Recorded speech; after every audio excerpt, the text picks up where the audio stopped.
And now to the next soccer power. You better look east. China is making all the right moves off the pitch. Clubs in the Chinese Super League are on a spending spree, buying top players, fueled by a $2.5 billion TV deal. The Chinese do have the money, folks.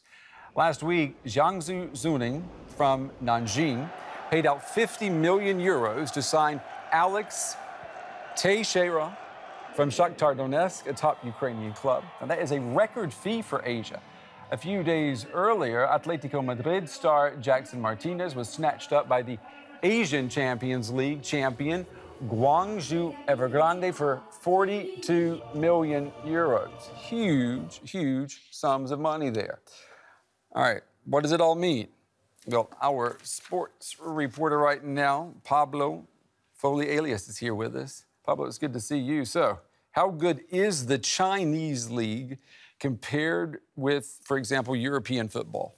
Well, as everybody knows, European football dates back a very long time, you know, yes. Well over a century. We've got well-established clubs here, well-established leagues, which are followed across the planet, including in China, where there's actually a huge number of people who watch Spanish League, the Bundesliga, you know, the Premier League, whatever.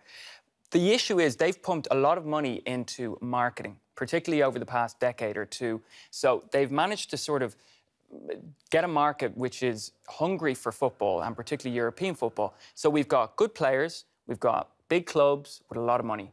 That can attract them. That can attract, right. That can attract players. But what's happening is, in China, they're now beginning to attract players with money because they have a lot of it. Because as you mentioned there's this TV deal worth €2.5 billion, which is a lot of money, which is obviously for the 16 clubs in the Chinese first division, we'll call it, is a lot of money. So they all of a sudden have all this cash, and they want to get players, they want to grow their league, and that's what they're doing. But what kind of a risk is it, though, for players like Martinez to move to China? You know, I remember, like, when Beckham, for example, went to the U.S. I mean, that's almost like going, it's almost like slumming it in a way, right? So what's it like for a European player to go to China? Well, what's quite interesting with this change is that, like you said, David Beckham went to the States. Right. He went at a time when he was a little bit later in his career. He'd already played at Manchester United and Real Madrid, so he was well established.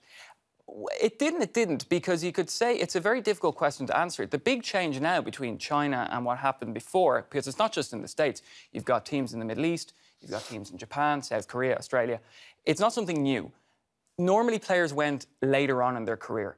What we could start seeing is, because let's be honest here, it's a lot of money, they're big salaries, and they're attracting younger players. So that's what's big. That's the huge difference between what we're used to and what we could start seeing in the future. And with the one-child policy now, history, are we seeing, is China creating an entire generation of soccer moms, you know, driving around two kids playing soccer? Well, we could. I mean, like you said, I mean, this is a big change.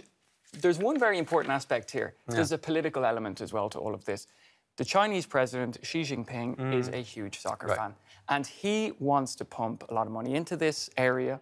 He's got a big population. They've got incredible stadiums across the country. They've got amazing facilities and plenty of people who, in the next 10, 15, 20 years, are there ready to start playing football. I know. So, exciting times. It's a fascinating story. And I put you on the spot. What's the Chinese word for soccer?